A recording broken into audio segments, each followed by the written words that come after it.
جیسے عین اور حمزہ کے درمیان فرق ہے، یہ ہمارے ہاں عام طور پہ ہر بندہ نہیں کر پاتا. اسی طرح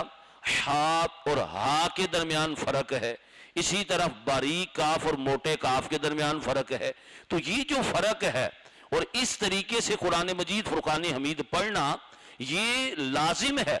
ہر مسلمان بندے کے لیے کہ وہ قرآن مجید فرقان حمید کو اتنا تو سیکھے کہ جو حروف کے درمیان فرق ہے وہ تو کیا جا سکے. اگر نہیں کریں گے تو پھر کئی ایسی جگہ آئیں گی قرآن مجید فرقان حمید میں کہ جہاں پر اس کا معنی تبدیل ہو جائے گا. اب جب معنی تبدیل ہوگا، رب تعالیٰ نے کچھ اور فرمایا، ہم وہاں پر کچھ اور پڑھ رہے ہیں، تو اب بندہ یہ کہے کہ مجھے اس پہ ثواب بھی ملے، میرا یہ پڑھا ہوا اللہ کی بارگاہ میں قبول بھی ہو جائے، تو اب یہ قبولیت کے درجے کو نہیں پہنچے گا. وجہ یہ ہے کہ اس کا معنی ہم جس طریقے سے اسے پروناؤنس کر رہے ہیں، ہم جس طریقے سے اسے تلاوت کر رہے ہیں، اس کا معنی بدلتا چلا جا رہا ہے، کئی جگہوں پر معنی فاسد ہو جاتے ہیں. تو صحیح طریقے سے جیسے قواعد و مخارج کے ساتھ اسے پڑھنے کا حکم ہے، ویسے اسے پڑھنا یہ ہر بندے پر لازم ہے. اب اس کے بعد اگلا جو مرحلہ ہے وہ یہ ہے کہ قرآن مجید فرقان حمید کو فقط پڑھتے رہنا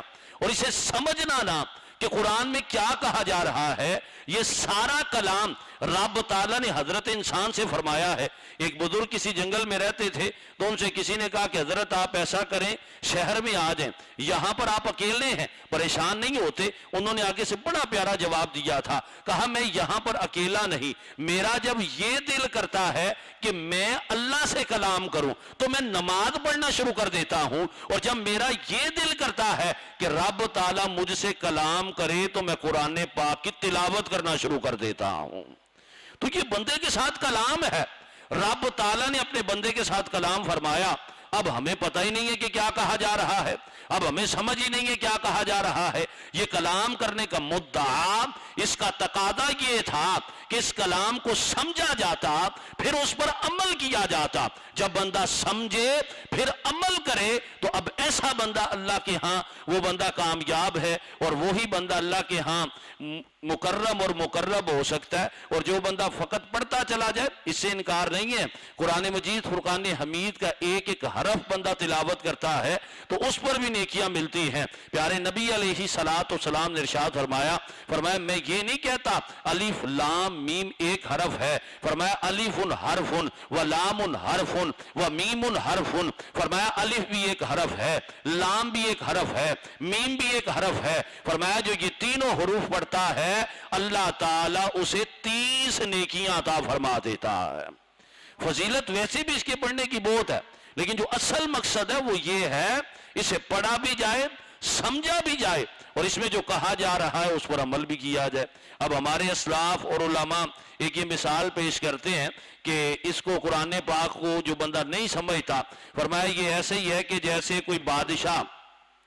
اپنے کسی وزیر کو یا کسی اپنی رعایا میں سے کسی بندے کو وہ کوئی حکم نامہ جاری کرے اور لکھ کے وہ دے. اب وہ اس کے پاس پہنچ گیا وہ حکم نامہ یا جو بھی اس کا آرڈر تھا. اب سامنے والا بندہ اس کا ادب بھی بڑا کر رہا ہے، اسے چوم بھی رہا ہے، سینے سے بھی لگا رہا ہے، آنکھوں سے بھی لگا رہا ہے کہ میرے بادشاہ نے مجھے حکم بھیجا ہے. اب اسے وہ پڑھتا بھی ہے لیکن سمجھتا نہیں، عمل نہیں کرتا، لیکن اسے بڑے ادب کے ساتھ اسے رکھا ہوا ہے. فرمایا یہ بادشاہ اس بندے سے کبھی بھی راضی نہیں ہو سکتا کہ میرا تمہیں پیغام دینے کا مقصد یہ نہیں تھا کہ میرا وہ جو خط ہے، مکتوب ہے، لیٹر ہے، اسے تم فقط سنبھال کے رکھو اور عمل نہ کرو. مقصد یہ تھا کہ اس پہ تم عمل کرو. فرمایا اسی طرح یہ جو قرآن ہے یہ رب کی طرف سے بندے کو پیغام ہے. رب نے اس وجہ سے بھیجا تاکہ بندہ اسے پڑھے، سمجھے اور اس پر عمل کرے. صرف اسے پڑھ لینا اور سینے سے لگا لینا یہ بھی بڑی سعادت کی بات ہے، لیکن اصل بات تو یہ ہے کہ جو اس میں حکم رب تعالیٰ نے ارشاد فرمایا، جو احکامات اس میں موجود ہیں ان پر عمل کیا جائے، اور پھر عمل کرنے کے بعد اگلا مرحلہ یہ ہے کہ اسے دوسروں تک پہنچایا جائے، تاکہ جیسے ہمیں قرآن کی سمجھ آ گئی، جیسے ہمیں پتہ چل گیا کہ قرآن میں اللہ تعالیٰ نے یہ ارشاد فرمایا ہے، تو دوسرے لوگوں تک، دوسرے مسلمان بھائیوں تک اس کے احکامات کو پہنچایا جائے، تاکہ وہ بھی اس پر عمل کریں اور وہ بھی ویسے نجات پا جائیں جیسے قرآن مجید فرقان حمید پر عمل کرنے والا نجات پاتا ہے۔ تو یہ اصل مقصد ہے کہ قرآن کو صحیح طریقے سے اس کی تلاوت کی جائے، اس کو سمجھا جائے، اس پر عمل کیا جائے اور پھر اسے دوسروں تک پہنچایا جائے۔ اس کی فضیلت رحمت دو عالم صلی اللہ علیہ وآلہ وسلم نے کئی ایک مواقع پر ارشاد فرمایا کہ لوگوں کے دلوں کو زنگ لگ جاتا ہے، فرمایا جیسے لوہے کو زنگ لگتا ہے اسی طرح بندے کے دل کو بھی زنگ لگ جاتا ہے۔ تو صحابہ کرام نے عرض کی، یا رسول اللہ صلی اللہ علیہ وآلہ وسلم، دلوں کو زنگ لگ گیا تو اب یہ زنگ کیسے دور ہوگا، کیسے دل پاک ہوں گے، کیسے صاف اور ستھرے ہوں گے؟ تو رحمت دو عالم صلی اللہ علیہ وآلہ وسلم نے ارشاد فرمایا، جو بندہ قرآن پاک کی تلاوت کرے اور موت کو یاد کرے، دو باتوں کے بارے میں اس حدیث پاک میں ذکر کیا گیا ہے۔ فرمایا جو بندہ قرآن کی تلاوت کرے اور موت کو یاد کرے، اللہ تعالیٰ اس کے دل کو صاف اور ستھرا فرما دیتا ہے۔ اب یہ دو چیزیں کہ بندہ قرآن کی تلاوت بھی کرتا رہے اور موت کی یاد بھی اسے رہے، تو جو قرآن پاک کو سمجھ کے پڑھتا ہے، جسے قرآن پاک کے معانی اور مفاہیم کی سمجھ آتی ہے، تو موت کی یاد بھی اس کے دل میں پیدا ہو جاتی ہے۔ جگہ جگہ پر قرآن مجید فرقان حمید نے حضرت انسان کی موت کے بارے میں، آخرت کے بارے میں، قیامت کے بارے میں، جنت کے بارے میں، جہنم کے بارے میں، ان تمام چیزوں کے بارے میں بڑے واضح الفاظ میں اللہ جل مجدہ نے اپنی لا ریب کتاب قرآن مجید فرقان حمید میں اسے نازل فرمایا اور اسے ذکر کیا ہے۔ رحمت دو عالم صلی اللہ علیہ وآلہ وسلم نے ارشاد فرمایا بے شک لوگوں میں سے کچھ لوگ اللہ والے ہیں، یعنی وہ اللہ کے مقرب ہیں، اللہ کے مقربین میں سے ہیں اور اللہ کے نزدیک ہیں، جیسے ہماری زبان میں کہا جاتا ہے کہ وہ نیک اور صالح لوگ ہیں۔ تو صحابہ کرام علیہ رضوان نے عرض کی، اللہ کے نبی علیہ السلام وہ کون سے لوگ ہیں جو اللہ والے ہیں، جو مقربین میں سے ہیں، صالحین میں سے ہیں؟ تو رحمت دو عالم صلی اللہ علیہ وآلہ وسلم نے ارشاد فرمایا وہ قرآن پڑھنے والے ہیں۔ جو بندہ قرآن پاک کی تلاوت کرے وہ اللہ کے نیک بندوں میں شامل ہو جاتا ہے۔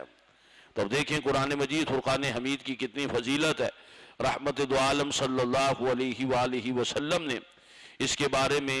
صراحتاً ارشاد فرمایا اور یہ فرمایا کہ اللہ والے وہ لوگ ہیں جو قرآن مجید فرقان حمید کی تلاوت کرتے ہیں، اور جو دنیا میں قرآن کی تلاوت کرے اور جو دنیا میں قرآن کو سیکھے اور سکھائے، یہ بھی بڑی سعادت کی بات ہے۔ حضور علیہ السلام کی حدیث پاک ہے، فرمایا خیرکم من تعلم القرآن وعلمہ، کہ تم میں سے بہترین ہے وہ شخص جو قرآن سیکھے اور دوسروں کو سکھائے، کہ خود بھی اس نے سیکھا اور پھر دوسروں کو بھی سکھا رہا ہے۔ تو اللہ کے ہاں بہترین بندہ وہ ہے جو قرآن سیکھتا اور سکھاتا ہے۔ مال کی وجہ سے یا رتبے کی وجہ سے یا جاہ و جلال کی وجہ سے بندے کا مقام اور مرتبہ بلند نہیں ہوتا، بلکہ دیکھیں یہاں پر یہ ارشاد فرمایا گیا کہ قرآن سیکھنے اور سکھانے کی وجہ سے اللہ تعالیٰ بندے کا مقام اور مرتبہ بلند فرماتا ہے۔ پھر ایک اور جگہ پر حضور علیہ السلام نے ارشاد فرمایا جس شخص نے قرآن پاک سیکھا اور پھر اس نے دوسروں کو سکھایا، جیسے قرآن پاک ہم پڑھ لیتے ہیں پھر دوسروں کو پڑھائیں، فرمایا جس نے قرآن سیکھا اور دوسروں کو سکھایا اور پھر جو قرآن میں ذکر کیا گیا، جو اس میں جن چیزوں کا حکم دیا گیا اس پر اس نے عمل کیا، اور جس سے منع کیا گیا فرمایا اس سے یہ بات رہا، تو فرمایا کل برود قیامت قرآن اس کی شفاعت بھی کرے گا، یعنی اس کے حق میں اللہ تعالیٰ کی بارگاہ میں یہ سفارش کرے گا، یہ کہے گا کہ باری تعالیٰ یہ میری تلاوت کرتا رہا، آج اسے تو بخش دے۔ فرمایا قرآن اس کی تلاوت بھی کرے گا اور جنت میں بھی لے کر جائے گا، یعنی جو قرآن پڑھے قرآن اس کی شفاعت بھی کرتا ہے، اللہ قرآن پڑھنے کے صدقے جنت بھی عطا فرما دیتا ہے۔ ہمارے اسلاف بزرگان دین رحمہم اللہ تعالی اور رحمت دو عالم صلی اللہ علیہ وآلہ وسلم کے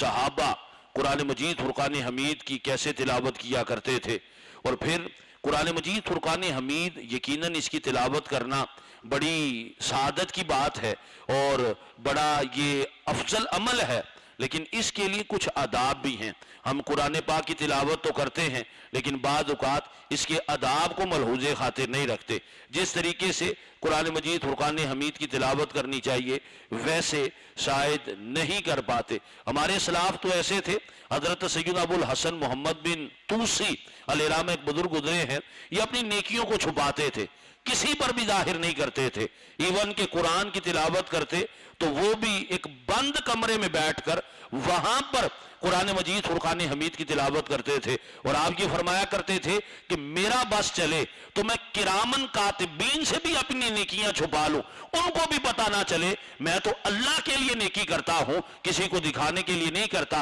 لیکن کہا چونکہ یہ اللہ کی طرف سے مقرر کردہ یہ کرامن کاتبین ہیں جو نیکیاں لکھ رہے ہیں، میں ان سے چھپا نہیں سکتا، لیکن میں یہ چاہتا ہوں کہ میں جس کے لیے نیکی کر رہا ہوں، جس کے لیے عمل کر رہا ہوں، وہی اس پر خبردار اور مطلع ہے، مجھے کسی اور کی ضرورت نہیں۔ ایک کمرے میں آپ چلے جاتے تھے اور وہاں پر دیر تک بیٹھے رہتے، لوگوں کو یہ خیال تھا کہ شاید حضرت وہاں پہ جا کے آرام کرتے ہیں یا پھر کیا کرتے ہیں۔ ایک دن آپ کا بیٹا باہر روتا ہوا آیا، کسی نے پوچھا بیٹا کیا بات ہے، کیوں رو رہے ہو؟ چھوٹے بچے ہر بات صاف صاف بیان کر دیتے ہیں۔ کہا کہ بات یہ ہے کہ میرے والد گرامی کمرے کے اندر بیٹھ کے تلاوت کرتے رہتے ہیں، اور جب قرآن مجید فرقان حمید میں عذاب کا ذکر آتا ہے تو میرے والد رونا شروع کر دیتے ہیں۔ آج میں نے انہیں دیکھا جب ایک عذاب والی آیت انہوں نے پڑھی، اس قدر ان پر رقت طاری ہو گئی، انہوں نے رونا شروع کر دیا، اس قدر وہ رو رہے تھے کہ میں نے ان کو دیکھ کے رونا شروع کر دیا